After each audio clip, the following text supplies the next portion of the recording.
Hi, my name is Hamblet. I'm CEO and one of the co-founders of TEAL. TEAL is a IoT data network platform, so we connect devices to networks. I'm super excited to be talking to you all here at the Things conference. My topic is hybrid networking. So a lot of people, when they think about IoT, they think about a device with one type of network inside, one kind of identity. And at TEAL, we're starting to see a lot of industries take advantage of multiple networks. So they're building a product in something like health tech, where they're using a private network indoors and a public network outdoors. They're provisioning multiple networks, maybe in a backup configuration, maybe in a new type of availability, like a bedside sensor doesn't necessarily have to be taking up Wi-Fi network congestion. It can be on a private network, it can be on LoRaWAN, it can be on Bluetooth even, depending on the type of data. And we think this is really exciting about IoT as it proliferates data points across every industry, essentially. Ag tech is another really big one for hybrid networking. So you have fields of product that couldn't be covered by thousands of cellular nodes, or couldn't be covered with satellite, it's too expensive. We're starting to see people use LoRaWAN kind of at the edge, and then some kind of backhaul technology like cellular or Wi-Fi to get from the edge back to the cloud.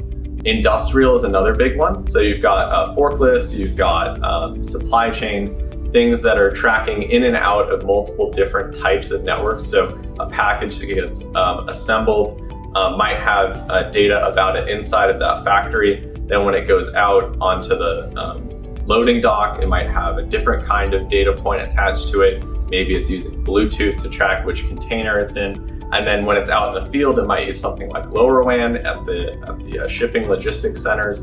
It might use cellular in order to bridge out into the public when actually getting delivered to an actual customer.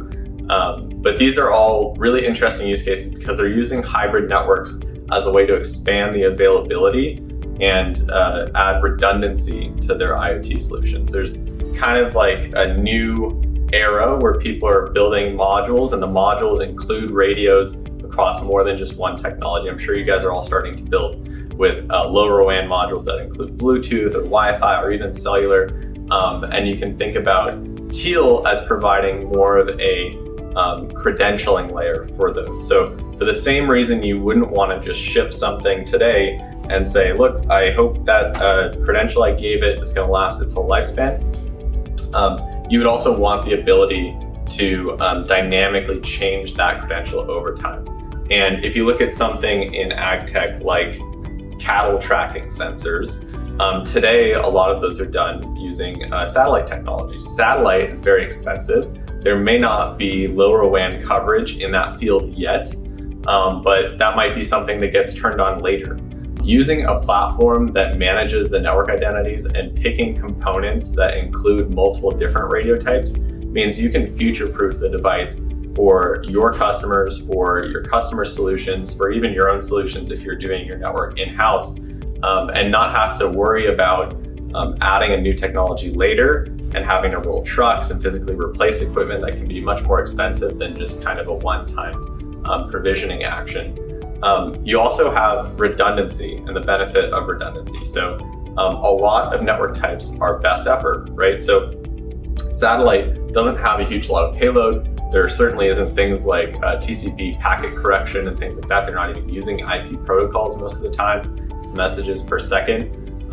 So when that doesn't work, right, when the data starts to fail to be broadcast accurately, building a technology that allows you to switch to other different network types, it can be really beneficial to manage uptime. So you can keep your devices up at the edge cases as opposed to just seeing them go offline and be like, well, that one has a tree in the way of the LoRaWAN gateway, so I'm gonna wait 2 hours for the wind to blow the right way, and then all of a sudden it's gonna be connected again. You can use things like network prioritization to assign backup priorities. This is all about getting IoT to as many use cases as possible and managing uptime to 9 nines if you want to do it. I mean, gosh, SLAs really aren't accurate after maybe 2 nines, but yeah, you could throw as many 9s out there if you want, if you have enough networks to cover. So Here at TEAL, what we're thinking of is, yeah, you can build a device and you can put two identities in it. You can put a satellite and a LoRaWAN, or you can do a LoRaWAN and a cellular. But if you ship it out of the factory, you ship it to your customer, and then something new gets turned on later, or you figure out that actually you want to add cellular, or you change the addressing that you do for your LoRaWAN network, or if you change the Bluetooth topic ID or something. These are all things that you can manage remotely, and we think it's really important for businesses to be able to manage those technologies remotely, as opposed to just like set it and forget it. So if you're interested in talking about any of these kind of hybrid network solutions further, please reach out to us. We'd love to take any kind of questions. It's very much a developing space, hybrid networking, and we want to make sure that we're building tools that are appreciated by people that are actually out in the fields, out deploying these kinds of solutions. So feel free to get in touch. That being said, I hope you guys have a wonderful rest of your conference, and I want to thank you all for giving me some of your time.